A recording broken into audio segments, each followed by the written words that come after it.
Hi friends, ఈ రోజు మన యొక్క అప్డేట్స్ కి స్వాగతం సుస్వాగతం. ఇప్పటిదాకా మన యొక్క ఛానల్ ఎవరైతే సబ్స్క్రైబ్ చేసుకోలేదో ప్రతి ఒక్కరు కూడా సబ్స్క్రైబ్ చేసుకోండి. అలాగే మీ యొక్క స్నేహితులు కూడా షేర్ చేయండి.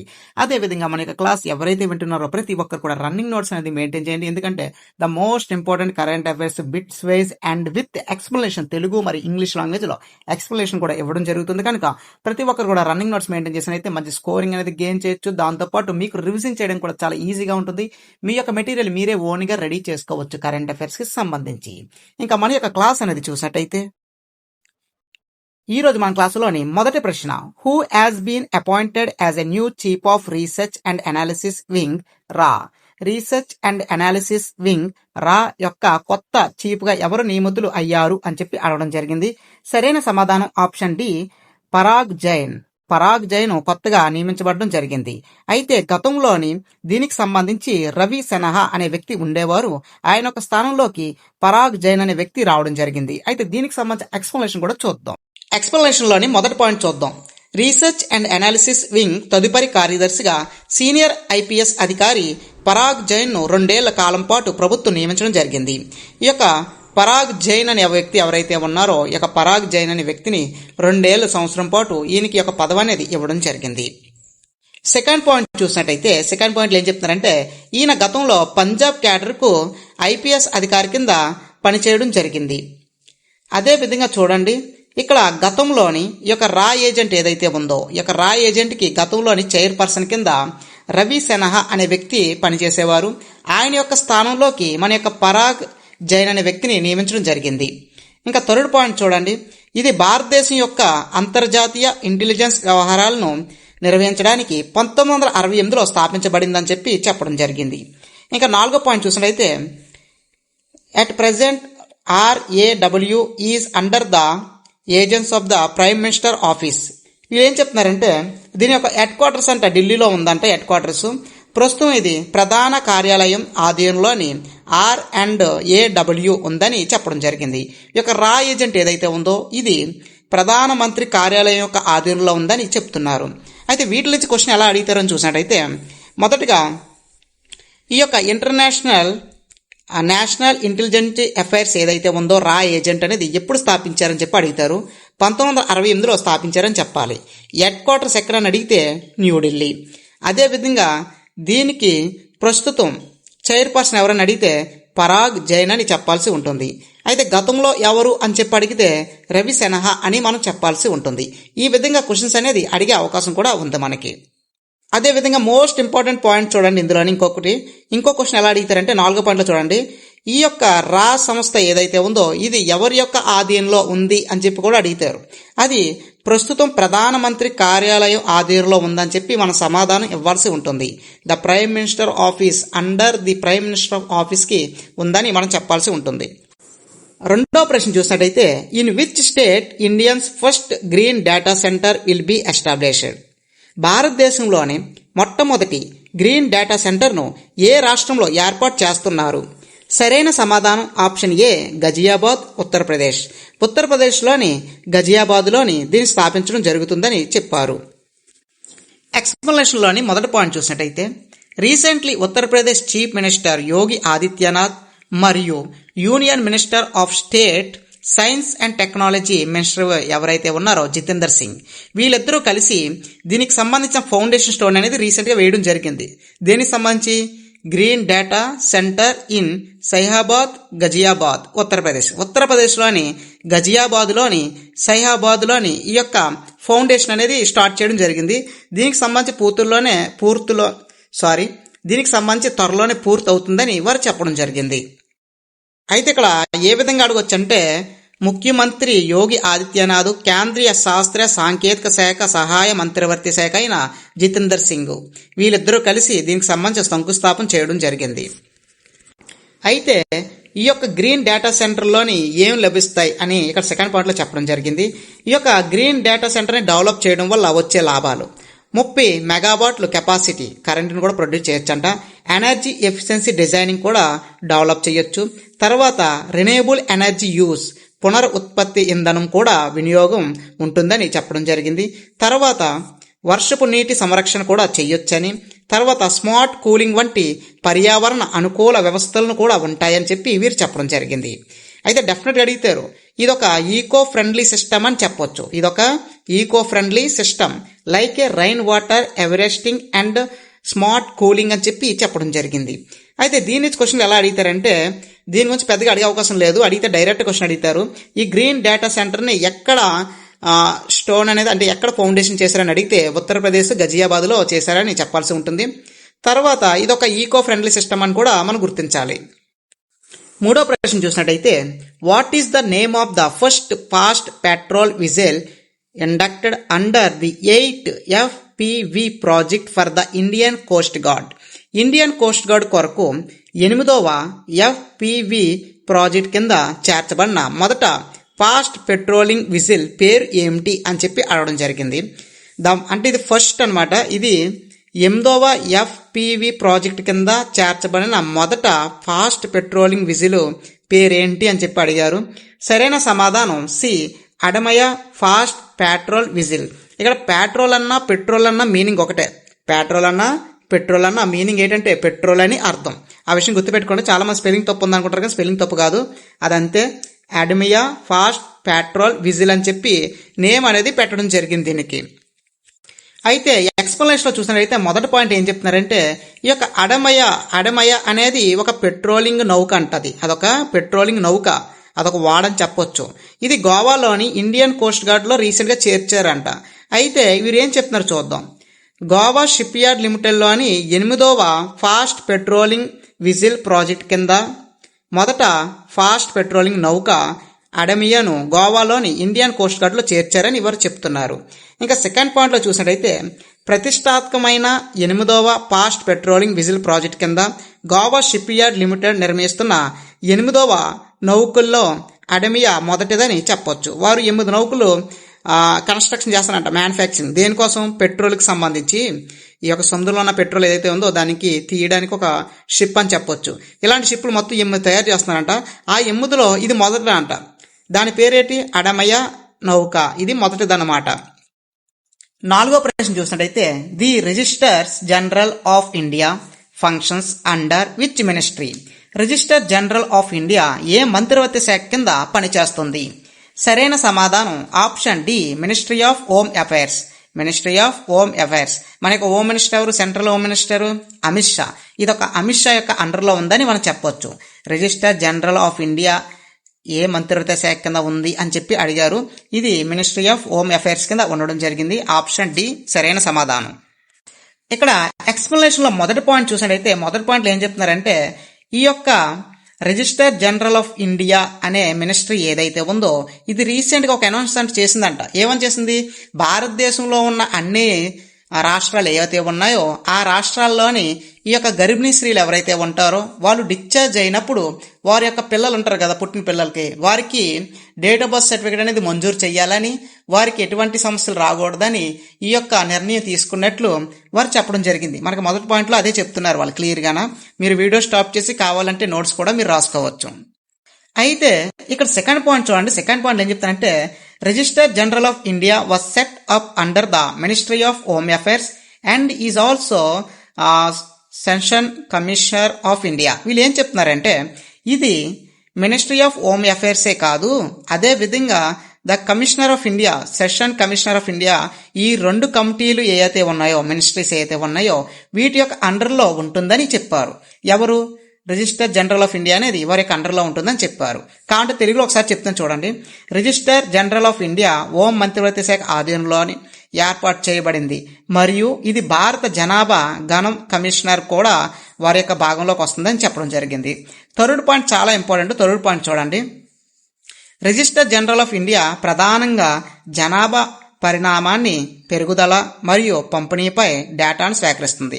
వీరి యొక్క లక్ష్యం ఏంటంటే జనాభా యొక్క లెక్క మొత్తం కూడా ఈ యొక్క రిజిస్టర్ జనరల్ ఆఫ్ ఇండియా యొక్క ఆధీనంలో ఉంటుంది. భారతదేశంలో జనాభా ఈ రోజు ఎంతమంది పుట్టారు, ఈ రోజు ఎంతమంది పోయారు, మొత్తం అంత డేటా వీళ్ళ దగ్గరే ఉంటుంది.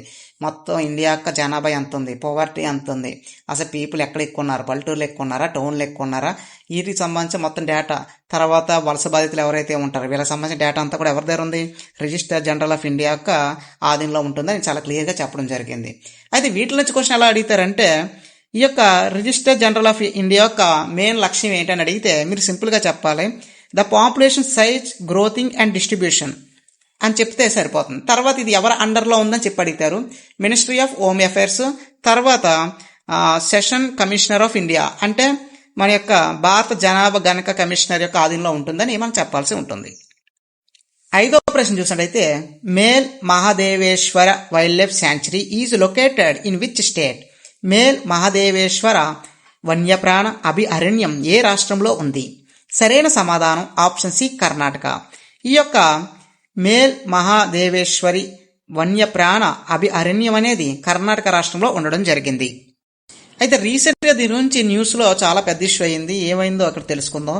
మొదటగా మనం చూసినట్టయితే ఈ యొక్క మేల్ మహాదేవేశ్వరి ఫారెస్ట్ ఏదైతే ఉందో, వైల్డ్ లైఫ్ శాంచురీ ఏదైతే ఉందో, అక్కడ ఒక పులి మరియు దాని 4 పిల్లలు రీసెంట్గా చనిపోయాయంట. పులులు చనిపోవడం జరిగింది. ఎందుకని ఇక్కడ పులులు చనిపోవడాన్ని సీరియస్గా తీసుకోవడానికి కారణం ఏంటి? ఎందుకంటే మన యొక్క యానిమల్ ఏంటి, మన యొక్క జాతీయ యానిమల్ ఏంటని చూస్తే పులే కదా, కనుక కొద్ది ఇది ఇష్యూగా మారింది. తర్వాత సెకండ్ పాయింట్లో ఏం చెప్తారంటే ఇది కర్ణాటకలోని చామరాజ్ నగర్ జిల్లాలో ఉందని వారు చెప్తున్నారు. చామరాజ్ నగర్ జిల్లాలోని ఈ యొక్క వైల్డ్ లైఫ్ శాంచురీ ఉందని చెప్పి వారు చెప్తున్నారు. అయితే దీని నుంచి క్వశ్చన్లు ఎలా వస్తాయని చూసినట్టయితే Male Mahadeshwara wildlife sanctuary ఏ జిల్లాల్లో ఉంది అని అడిగితే మీరు చెప్పాల్సింది చామరాజ్ నగర్ జిల్లాలో ఉందని చెప్పాలి. ఒకవేళ స్టేట్ అడిగితే కర్ణాటక అని చెప్పి చెప్పాల్సి ఉంటుంది. అయితే ఇక్కడ చూడండి, థర్డ్ పాయింట్ కూడా చాలా ఇంపార్టెంట్. ఇది చూడండి, ఇది బిలగిరి రంగనాథ ఆలయం tiger reservoir, Sathyamangalam tiger reservoir మరియు కావేరి వన్యప్రాణ అభయారణ్యంలోని అనుసంధమై ఉందని చెప్పడం జరిగింది. ఇక్కడ చూడండి, మొత్తం బిలగిరి, సత్యమంగల్, కావేరి ఈ యొక్క 3 టైగర్ రిజర్వాయర్స్ ఏవైతే ఉన్నాయో వీటికి అనుసంధంగా మేల్ మహాదేవేశ్వర వన్యప్రాణ అభయారణ్యం కూడా కలిసి ఉందని చెప్పి వారు చెప్పుతున్నారు. వారు అడిగితే పక్కపక్కకి ఏమున్నాయని చెప్పి అప్పుడు మనం థర్డ్ పాయింట్లో ఉన్న ఆప్షన్లు అనేవి ఎంచుకోవాల్సి ఉంటుంది. 6వ ప్రశ్న చూసినట్టయితే K6 hypersonic submarine launched ballistic missile is developed by which organization? ఇక్కడ మనం చూసినట్టయితే K6 hypersonic submarine launched ballistic మిసైల్ను ఏ సంస్థ అభివృద్ధి చేసింది అని చెప్పి అడగడం జరిగింది. సరైన సమాధానం ఆప్షన్ బి DRDO. మీ అందరికీ తెలుసు DRDO ఎక్కడుంది? ఆంధ్రప్రదేశ్లోని నెల్లూరులో ఉంది DRDO అనేది, దాని యొక్క హెడ్ ఆఫీసు. ఎక్స్ప్లెనేషన్ చూసినట్టయితే మొదటి పాయింట్లో ఏం చెప్తున్నారంటే, ఇక నేను తెలుగులో ఎక్స్ప్లెయిన్ చేస్తాను, కాబట్టి మీరు నోట్స్ అనేది రాసుకోవచ్చు. వ్యూహాత్మక ప్రతిఘటన నౌకదళ శక్తిని బలోపేతం చేయడానికి భారత్ ఇటీవలే K6 హైపర్సోనిక్ సబ్మెరియన్ లాంచ్ బ్లాస్టిక్ మిషన్ని అభివృద్ధి చేసిందంట. ఈ యొక్క మిషన్ డెవలప్ చేయడం గల కారణం ఏంటంటే ఈ యొక్క నౌకదళ ఏదైతే ఉన్నాయో వాటిని శక్తివంతంగా మార్చడానికి ఈ మిషన్స్ని డెవలప్ చేయడం జరిగిందని చెప్పడం జరిగింది. ఇంకా సెకండ్ పాయింట్ చూసినట్టయితే ఇది ఎక్కడ డెవలప్ చేశారు, ఈ మిసైల్ని ఎక్కడ డెవలప్ చేశారని చూసినట్టయితే it is being developed by the defence research and development organisation advanced naval system laboratory in Hyderabad. హైదరాబాద్లోని defence research and development organisation advanced naval system laboratory దీన్ని అభివృద్ధి చేసిందని చెప్పొచ్చు. అయితే ఇక్కడ గుర్తుపెట్టుకోండి, హైదరాబాద్లోని ఈ యొక్క అడ్వాన్స్డ్ నేవల్ సిస్టమ్ ల్యాబొరేటరీ అనేది హైదరాబాద్లో ఉంది. వీరితో కంబైండ్ అయ్యి DRDO ఈ యొక్క ప్రాజెక్ట్ అనేది చేయబడడం జరిగింది. 7వ ప్రశ్న చూసినట్టయితే which organization has launched research in 5 states under operation Chakra 5 to bust mule bank accounts అని చెప్పి చెప్పడం జరిగింది. బ్యాంక్ ఖాతాలను ఛేదించడానికి ఆపరేషన్ చక్ర వి కింద 5 రాష్ట్రాల్లో ఏ సంస్థ సోదాలు ప్రారంభించింది అని చెప్పి అడగడం జరిగింది. సరైన సమాధానం option A central bureau of investigation. Central bureau of investigation రీసెంట్గా 5 రాష్ట్రాల్లోని కొన్ని బ్యాంక్ సంస్థలు ఏవైతే ఉంటాయో బ్యాంక్ ఖాతాల మొత్తాన్ని చెక్ చేయడం జరిగిందని వారు చెప్పడం జరిగింది. ఎక్స్ప్లెనేషన్ చూసినట్టయితే సెంట్రల్ బ్యూరో ఆఫ్ ఇన్వెస్టిగేషన్ అనేది జరిగింది రీసెంట్గా. అయితే దానికి సంబంధించి వివరాలు తెలుసుకుందాం. ఫస్ట్ పాయింట్లో ఏం చెప్తున్నారంటే cyber crime, digital arrest scams మరియు బ్యాంక్ ఖాతాలకు ఛేదించడానికి central bureau of investigation operation Chakra V కింద 5 రాష్ట్రాల సోదాలు ప్రారంభించారు. వాళ్ళు ఫస్ట్ పాయింట్లో ఏం చెప్తున్నారంటే ఈ సైబర్ ఏదైతే ఉందో డిజిటల్ స్కామ్స్ ఏదైతే ఉన్నాయో వాటిని కంట్రోల్ చేయడానికి ఈ యొక్క ఆపరేషన్ అనేది స్టార్ట్ చేయడం జరిగింది చక్ర వి అని. ఇంకా సెకండ్ పాయింట్లో ఏం చెప్తున్నారు చూద్దాం. సెకండ్ పాయింట్లో చూసినట్లయితే 5 స్టేట్లు అని చెప్పారు కదా, వాటి పేర్లు ఇచ్చారు. రాజస్థాన్, ఢిల్లీ, హర్యానా, ఉత్తరాఖండ్, ఉత్తరప్రదేశ్ ఇవి చెప్పడం జరిగింది. ఇవన్నీ కూడా ఆపరేషన్ చక్ర 5 కింద ఈ యొక్క 5 రాష్ట్రాల్లోని ఈ యొక్క చెకింగ్లు అనేవి జరిగాయి. ఇంకా థర్డ్ పాయింట్ చూడండి, చాలా important point. The bank account that receive fund from A illegitimate source and then transfer them to other accounts facilitating money laundering and other illegal activities are mule account అని చెప్పడం జరిగింది.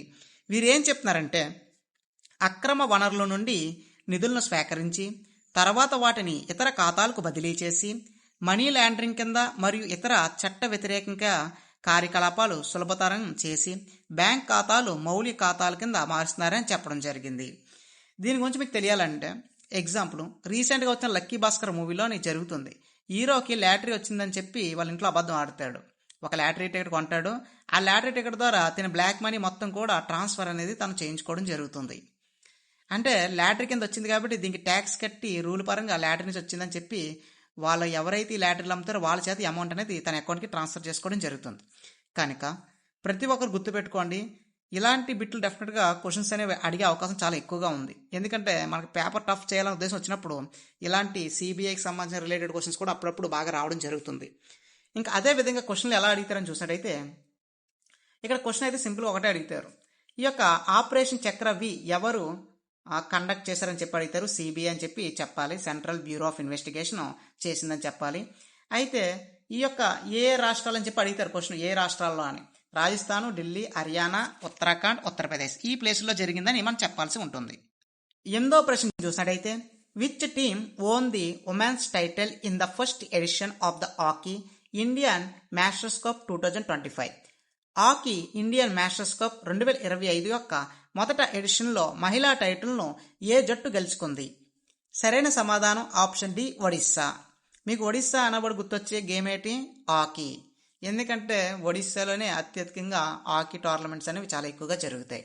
గుర్తుపెట్టుకోండి, Odisha capital ఏంటి? భువనేశ్వర్.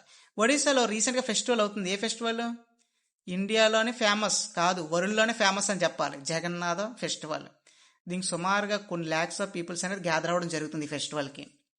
దీనికి UNESCO గుర్తింపు కూడా ఉంది ఈ ఫెస్టివల్కి చెప్పాలంటే. ఎక్స్ప్లెనేషన్ చూసినట్టయితే ఎక్స్ప్లెనేషన్ ఏం చెప్తున్నారంటే hockey association of Odisha and hockey unity of Tamil Nadu won the women's and men's titles respectively in the inaugural edition of the hockey Indian master cup 2025. Hockey Indian master cup 2025 ప్రారంభ ఎడిషన్లో ఒడిశా హాకీ అసోసియేషన్ తమిళనాడుకు చెందిన hockey unity వర్సెస్గా మహిళలు పురుషులు విభాగాలు విజేతలుగా నిలిచారు. ఇక్కడ చూసినట్లయితే ఒడిశాకు చెందిన మహిళలు, తమిళనాడు చెందిన బాయ్స్ టీంకి ఈ యొక్క గెలుపు అనేది రావడం జరిగింది. సెకండ్ పాయింట్లో ఏం చెప్తున్నారంటే హాకీ ఇండియా మాస్టర్ కప్ ప్రారంభ ఎడిషన్ 2025 జూన్ 18 నుండి 27 వరకు తమిళనాడులోని చెన్నైలోని రాధాకృష్ణ హాకీ స్టేడియంలో జరిగిందని చెప్పడం జరిగింది. ఆల్రెడీ దీని గురించి గతంలో నేను చెప్పడం జరిగింది క్లాసులోనే. హాకీ టోర్నమెంట్ ఎవరు కండక్ట్ చేశారంటే తమిళనాడుకి సంబంధించిన హాకీ ఫెడరేషన్ ఎవరైతే ఉన్నారో వాళ్ళు ఈ యొక్క ఈవెంట్ని కండక్ట్ చేశారు. గుర్తుపెట్టుకోండి. తర్వాత ఇది ఎక్కడ జరిగిందని అడిగితే Radhakrishna hockey stadium in Chennai, చెన్నైలోని మయూర్ రాధాకృష్ణ హాకీ స్టేడియంలో ఈ యొక్క మ్యాచ్ అనేది కండక్ట్ చేయడం జరిగింది. ఇంకా డేట్స్ అడిగితాడు ఎప్పటి నుంచి ఎప్పుడో జరిగింది టోర్నమెంట్ అని. జూన్ 18 నుండి 27 వరకు ఈ యొక్క ఈవెంట్ అనేది జరిగిందని చెప్పాలి. గుర్తుపెట్టుకొని దాంతోపాటు ఇది ఎన్నో ఎడిషన్ అని చెప్పి క్వశ్చన్ కూడా అడిగితాడు. ఇది ఫస్ట్ ఎడిషన్, ఇదే మొదటిసారి జరగడం. Hockey association of Odisha, hockey unity of Tamil Nadu వీళ్ళకి సంబంధించి ఈ యొక్క master cup, Indian master cup ఏదైతే ఉందో ఈ టోర్నమెంట్ ఇదే ఫస్ట్ సారి కండక్ట్ చేయడం. ఇంకా 9వ ప్రశ్న చూసినట్లయితే international day of the tropics 2025 is celebrated on which date? అంతర్జాతీయ ఉష్ణమండలి దినోత్సవం 2025ను ఏ తేదీన జరుపుకుంటారు? 2025ను ఏ తేదీన జరుపుకుంటారని చెప్పి అడగడం జరిగింది. సరైన సమాధానం 29 జూన్. ప్రతి ఏడాది కూడా జూన్ 29న అంతర్జాతీయ ఉష్ణమండలి దినోత్సవాన్ని జరుపుకుంటారు. ఎక్స్ప్లెనేషన్ చూసినట్టయితే ఎక్స్ప్లెనేషన్ మొదటి పాయింట్ ఏం చెప్తున్నారంటే అంతర్జాతీయ ఉష్ణమండలి దినోత్సవం ప్రతి సంవత్సరం కూడా జూన్ 29న జరుపుకుంటారు మరియు 2025లో ఇది దాని 9వ వార్షిక వేడుకలను సూచిస్తుందని చెప్పొచ్చు. ఇప్పటికి 9 సార్లు జరుపుకున్నారు, ఇది 9వదని వారు చెప్తున్నారు. ఇప్పటికి 8 సార్లు పూర్తయింది, ఈ ఏడాదితోటి 9వసారి అని చెప్పొచ్చు. ఇంకా 2వ ప్రశ్న చూసినట్టయితే ఈ రోజును ఐక్యరాజ్య సమితి జనరల్ అసెంబ్లీ యుఎన్జిఏ ఏదైతే ఉందో ఐక్యరాజ్య సమితి జనరల్ అసెంబ్లీ 2016లో ప్రకటించిందంట. 2016లోని ఉష్ణమండలి దినోత్సవాన్ని ప్రకటించడం జరిగింది. ఈ రోజు అపారమైన వైవిధ్యాన్ని మరియు ప్రపంచ భవిష్యత్తును రూపొందించడంలో ఉష్ణమండలి పాత్రలు పోషించే కీలక పాత్రను గుర్తించి ఈ రోజున ప్రకటించడం జరిగిందని చెప్పారు. ప్రతి ఏడాది కూడా జూన్ 29న ఉష్ణమండలి దినోత్సవాన్ని జరుపుకోవడం జరుగుతుంది. దీన్ని ఎవరు ప్రకటించారు అని చెప్పి క్వశ్చన్ అడిగారు. United national general assembly. ఈ యొక్క యునైటెడ్ నేషనల్ జనరల్ అసెంబ్లీ యొక్క హెడ్ క్వార్టర్స్ ఎక్కడుంది? అమెరికాలో ఉంది. ఓకే ఫ్రెండ్స్, అమెరికాలో ఉంది. 10వ ప్రశ్న, which ministry has introduced WhatsApp chat bot integration with the my Bharat portal? My Bharat పోర్టల్తో వాట్సాప్ చాట్ బాట్ ఇంటిగ్రేషన్ను ఏ మంత్రివర్గ శాఖ ప్రకటించింది? సరైన సమాధానం option A, ministry of youth affairs and sports. Ministry of youth affairs and sports ఈ యొక్క మై భారత్ పోర్టల్తో వాట్సాప్ చాట్ బాట్ను ఇంటిగ్రేషన్ని స్టార్ట్ చేయడం జరిగిందని చెప్పారు. ఎక్స్ప్లెనేషన్లో మొదటి పాయింట్ చూసినట్టయితే, the ministry of youth affairs and sports has introduce WhatsApp chat bot integration with my Bharat portal. ఇది మై భారత్ పోర్టల్తో వాళ్ళతో కలిసి ఈ యొక్క WhatsApp chat bot integration start చేశారు. ఎవరు స్టార్ట్ చేశారని చెప్పి క్వశ్చన్ అడిగారు. Ministry of youth affairs and sports అని చెప్పి చెప్పాల్సి ఉంటుంది. ఇంకా సెకండ్ పాయింట్లో చూసినట్టయితే దానికి సంబంధించిన కాంటాక్ట్ నెంబర్ కూడా ఇవ్వడం జరిగింది. 7289001515 నెంబర్కి మనం మెసేజ్ చేసినట్టయితే వాళ్ళు రెస్పాండ్ అవ్వడం జరుగుతుంది. అందులో మనం జాయిన్ అవ్వచ్చు అని కూడా వారు చెప్పడం జరిగింది. అయితే దీని ఉద్దేశం ఏంటనే తెలుసుకుందాం. ఇక్కడ service like experiential learning, volunteering, CV creation, mentorship and organization creation, joining, issues reporting and platform supporting ఇలాంటి వాటికి ఈ యొక్క వాట్సాప్ అనేది చాలా విధాలుగా ఉపయోగపడుతుందని చెప్పడం జరిగింది. సివి క్రియేషన్ అంటే మీ అందరూ తెలుసు. సివి క్రియేషన్ అంటే ఏంటి? రెజ్యూమ్ని క్రియేట్ చేయడం, ఇలాంటి వాటి గురించి కూడా అడ్వైస్ అనేది ఇవ్వడం జరుగుతుందని వారు చెప్పడం జరిగింది ఈ గ్రూప్లో. 11వ ప్రశ్న, recently which renowned Indian cricket has unveiled his a autobiography? The one cricket my life and more అనే దీనికి సంబంధించి ఇటీవలే ఏ ప్రఖ్యాత భారత క్రికెట్ తన ఆత్మకథను ఆవిష్కరించడం జరిగింది. ఆయన ఎవరని చెప్పి అడగడం జరిగింది. ఆ యొక్క ఆత్మకథ యొక్క టైటిల్ ఏంటని అడిగితారు. డెఫినెట్గా చూడండి. Cricket my life and more అనే ఒక టైటిల్ పెట్టి తన ఆత్మకథని ఆవిష్కరించడం జరిగింది. ఆయన ఎవరు అని చెప్పి అడగడం జరిగింది. సరైన సమాధానం option B, Shekhar Dhawan. Option B, Shekhar Dhawan రీసెంట్గా తన యొక్క ఆత్మకథను రాయడం జరిగింది. దానికి పెట్టిన టైటిల్ ఏంటి?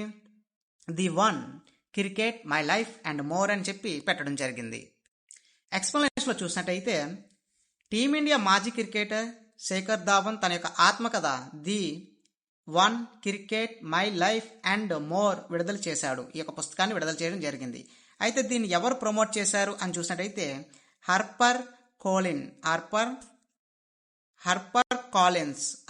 కాలిన్స్ ఇండియన్ దీన్ని ప్రకటించడం జరిగింది. దీన్ని ప్రచారించారంట. దీన్ని ఎవరు ప్రచారించారని చెప్పి క్వశ్చన్ డెఫినెట్గా అడుగుతారు. ఈ ఆటోగ్రాఫ్ టైటిల్ ఏంటి? The one cricket my life and more అనే ఆత్మకథ ఏదైతే ఉందో అది ఎవరిది అని చెప్పి మొదటి క్వశ్చన్ అడుగుతారు. అందరూ శేఖర్ ధావన్ అని సమాధానం ఇవ్వాలి. తర్వాత ఈ యొక్క ఆత్మకథను ఎవరు ప్రచారం చేశారు, దీన్ని ఎవరు ప్రమోట్ చేశారు సొసైటీలోకి అని చూసుకున్నట్టయితే ఇక్కడ ఇచ్చారు హర్పర్ కాలిన్స్ సంస్థ దీన్ని ప్రచారించడం జరిగింది. అదే విధంగా ఇక్కడ చూడండి సెకండ్ పాయింట్, థర్డ్ పాయింట్లో కూడా చెప్పడం జరిగింది. ఇది ఎప్పుడు లాంచ్ చేశారంటే 25వ తారీఖు జూన్ 26న ఈ యొక్క పుస్తకాన్ని ఆవిష్కరించడం జరిగింది, అంటే విడుదల చేయడం జరిగింది. సెకండ్ పాయింట్లో చెప్తున్నారు. థర్డ్ పాయింట్లో చూడండి, చాలా important. The book including contribution from fellow crickets such as Virat Kohli, Rohit Sharma, Yuvraj Singh, Harbhajan Singh, offering A collective glimpse into the life of the modern cricketers. Virat Kohli, Rohit Sharma, Yuvraj Singh, Harbhajan Singh వంటి తోటి క్రికెట్ రచనలు కూడా ఈ పుస్తకంలోని ఉన్నాయని చెప్పి వారు చెప్పడం జరిగింది. 12వ ప్రశ్న, the book title the emergency diaries has been launched by whom? The emergency diaries పేరుతో పుస్తకాన్ని ఎవరు ఆవిష్కరించారు? సరైన సమాధానం ఆప్షన్ బి, అమిత్ షా. అమిత్ షా అన్నప్పుడు మనకు గుర్తొచ్చేదేంటి? మన యొక్క home minister, central home minister ఎవరు? అమిత్ షా.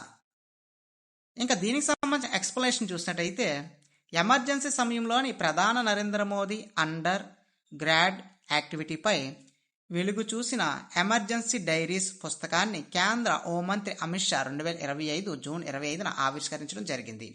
వీరేం చెప్తున్నారంటే, union minister Amit Shah unveiled the emergency diaries on June 25, 2025, a book that sheds light on Prime Minister Narendra Modi underground activities during the 1975 emergency. ఇక్కడ చూసినట్టయితే 1975 ఎమర్జెన్సీ సమయంలోని నరేంద్ర మోదీ ఆయన అండర్లో జరిగిన కొన్ని విషయాలు, అంటే ఆ టైంలో ఆయన ప్రధానిగా లేకపోవచ్చు, కానీ ఆయన ఒక పార్టీకి కార్యకర్త అని మనందరికీ తెలుసు, బీజేపీ పార్టీకి. ఆయన అండర్లో కొన్ని విషయాలు జరిగాయంట. వాటి గురించి కూడా ఈ యొక్క ఎమర్జెన్సీ డైరీలోని రాయడం జరిగింది. అదే చెప్తున్నారు ఈ పాయింట్లో మనకి. అది అమిత్ షా గారు రీసెంట్గా ఆవిష్కరించడం జరిగిందని చెప్పారు. ఇక్కడ బుక్ నేమ్ ఏంటని చెప్పి అడిగితారు. బుక్ నేమ్ అయితే ఒకటే, ది ఎమర్జెన్సీ డైరీస్ ఎవరు ఆవిష్కరించారనైతే అమిత్ షా. ఎందుకంటే ఎక్కువ అడిగే అవకాశం అయితే లేదు ఈ క్వశ్చన్కి. 13వ క్వశ్చన్ చూసినట్టయితే, recently who won the Uz chess cup and long with that he become India's the top ranked chess player. ఇటీవలే వుజ్ చెస్ కప్ను ఎవరు గెలుచుకున్నారు మరియు దాంతో పాటు అతను భారతదేశం యొక్క టాప్ ర్యాంకింగ్ చెస్ క్రీడాకారుడు అయ్యాడని చెప్పడం జరిగింది. ఆయన పేరు ఏంటని చూసినట్టయితే సరైన సమాధానం మీరు పిక్చర్లో చూడొచ్చు. Option D, R Praggnanandhaa Anand. Explanation చూసినట్టయితే, R Praggnanandhaa a 19 years old Indian grandmaster. Scored is the third major chess title of the year by winning the Wuj Chess Cup Master 2025 in Tashkent లో జరిగిన ఉజ్జయిన్ చెస్ కప్ మాస్టర్స్ 2025లో 19 ఏళ్ల భారత grand master అయిన are ప్రజ్ఞానానంద్ ఈ ఏడాది 3వ major chess టైటిల్ను గెలుచుకున్నాడని చాలా క్లియర్గా చెప్పడం జరిగింది. 14వ ప్రశ్న, which state government form trust to oversee construction of grand Janaki temple at Punaura Dham వద్ద గ్రాండ్ జానకి ఆలయ నిర్మాణాన్ని పర్యవేక్షించడానికి ఏ రాష్ట్ర ప్రభుత్వం ట్రస్ట్ను ఏర్పాటు చేసింది? సరైన సమాధానం ఆప్షన్ సి, బీహార్లో రీసెంట్గా పునర్వ ధామ్ వద్ద జానకి మాతకు సంబంధించి ఒక ఆలయాన్ని నిర్మించాలని చెప్పి బీహార్ గవర్నమెంట్ డిసిషన్ తీసుకుందంట. దానికి సంబంధించి ఒక ట్రస్ట్ని ఏర్పాటు చేయడం జరిగింది. ఎక్స్ప్లెనేషన్లో మొదటి పాయింట్ చూసినట్టయితే, ఈ యొక్క ట్రస్ట్లో సుమారుగా 9 మంది సభ్యులు ఉంటారంట. ఈ యొక్క 9 మంది సభ్యులు ఈ యొక్క ట్రస్ట్ని చూసుకోవడం జరుగుతుంది. అయితే దీన్ని డెవలప్ చేసింది బీహార్ స్టేట్ గవర్నమెంట్ అని కూడా చెప్పొచ్చు. అయితే దీని యొక్క ఉద్దేశం ఏంటని చూసినట్టయితే, మతపరమైన పర్యాటనాన్ని ప్రోత్సహించడానికి మరియు సాంస్కృతిక వారసత్వాన్ని పరిరక్షించడానికి బీహార్ ప్రభుత్వం ఈ యొక్క పునర్ధామ వద్ద జానకి మాతకు సంబంధించి ఒక గొప్ప ఆలయ నిర్మాణాన్ని పర్యవేక్షించడానికి 9 మంది సభ్యులతో ఒక ట్రస్ట్ని ఏర్పాటు చేయడం జరిగిందని చెప్పారు. అయితే గుర్తుపెట్టుకోండి, అంటే దీని మీద ఎందుకెంత ఫోకస్ పెట్టారని ఆలోచిస్తే, ఈ యొక్క పునర్వధామన ఏరియా ఏదైతే ఉందో అది సీత యొక్క జన్మభూమి అంట. మనకి సీతాదేవి ఎక్కడ లభించిందంటే అక్కడే లభించిందంట, బీహార్ సమీపంలోని ఈ యొక్క పునర్ధామ యొక్క ఏరియాలోని. అందుకే ఇక్కడ సీతాదేవి మందిరం కట్టి ఇది ఒక ట్రస్ట్ కింద మార్చాలి. ఒక అయోధ్య రామ మందిరం ఎలాగో ఇక్కడ సీత మందిరాన్ని డెవలప్ చేయాలనే ఉద్దేశంతో ఈ యొక్క డిసిషన్ అనేది తీసుకోవడం జరిగింది. ఇంకా బీహార్ సీఎం ఎవరనేది నాకు వీడియో స్టాప్ చేసి కామెంట్ బాక్స్లో మెన్షన్ చేయండి. 15వ ప్రశ్న, Bollywood actress and dancer widely recognised for her iconic role in the Kaanta Laga music video has passed away at the age of 42. Who was she?